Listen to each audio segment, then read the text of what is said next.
Hi everyone, I am Genevieve A. Takang, and in this video, I will going to report the module 30, which is the synthesis of the physical, cognitive, and socio-emotional development of primary schoolers. So here are the learning outcomes. Summarize key features of the physical, cognitive, and socio-emotional development of primary schoolers. Apply pedagogical principles in the teaching learning process of primary schoolers. Key features of the development of primary schoolers. Physical development. Physical development refers to the advancements and refinements of motor skills, or in other words, children's abilities to use and control their bodies. Physical development is one of the many domains of infant and toddler development. During primary school, balance and agility improve, allowing children to participate in more complex physical activities. They can learn to skate, ride bikes, sail boats, dance, swim, and climb trees.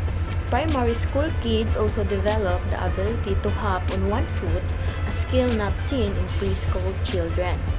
That's why most of the teachers and even parents allows their children to play outside to enhance their physical self or to develop their motor skills. There will be big differences in height, weight, and build among children of this age range. It is important to remember that genetic background as well as nutrition and exercise may affect a child's growth. A sense of body image begins developing around age 6. Sedentary habits in school-age children are linked to a risk for obesity and heart disease in adults. Children in this age group should get 1 hour of physical activity per day. That's why in a classroom or in a learning activity, children have their playtime for it help them exercise their muscles, and also it avoid them it avoid them sickness, especially obesity and heart disease.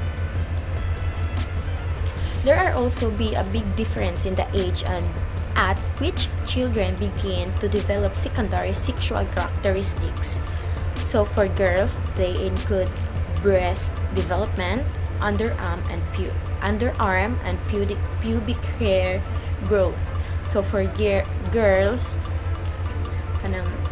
their breast develop na, and then their arm and pubic hair kaya mutubo na.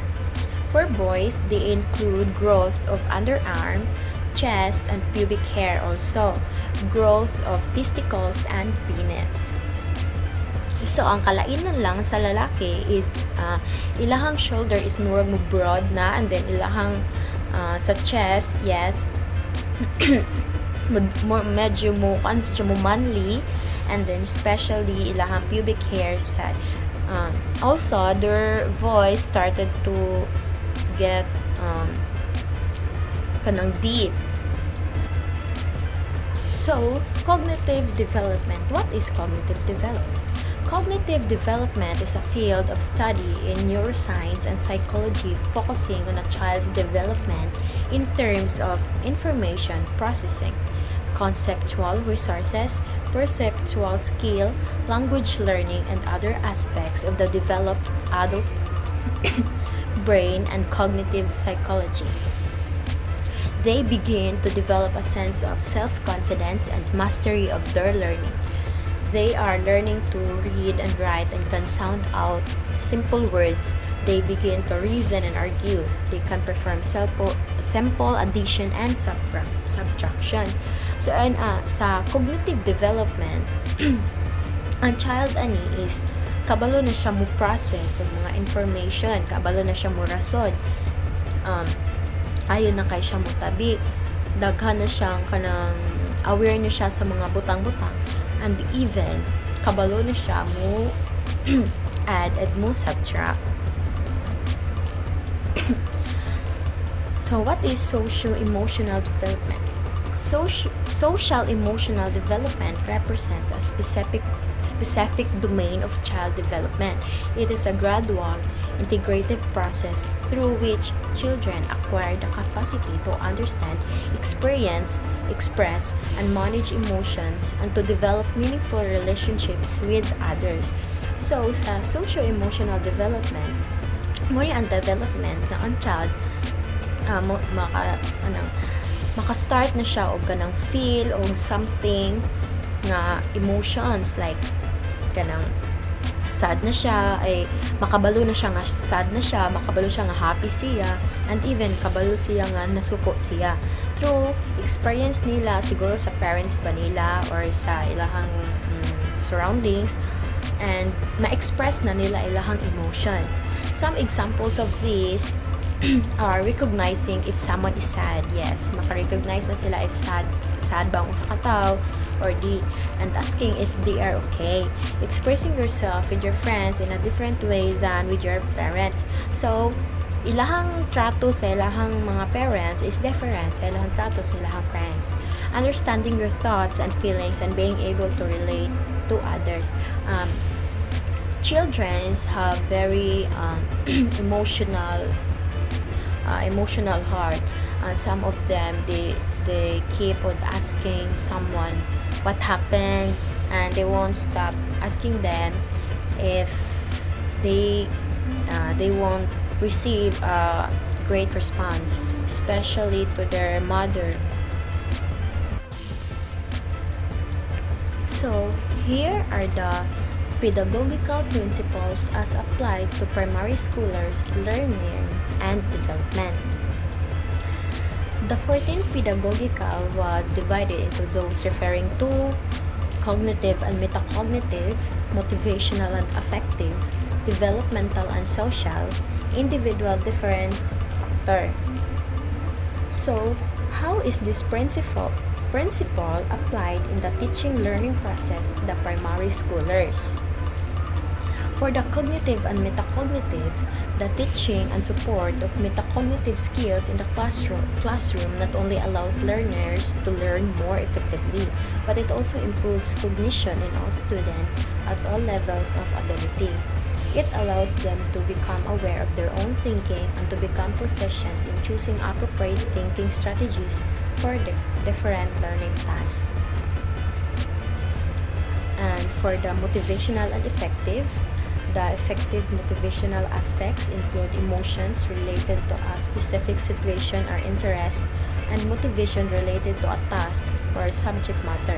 Therefore, those can be the value connected or assigned to a subject or task, the experienced enjoyment, or the intrinsic motivation to engage in this task or situation. Number 3, developmental and social. This domain refers to a student's previous experiences and learning readiness, as well as interpersonal relations between and among students and teachers or facilitators that affects current learning.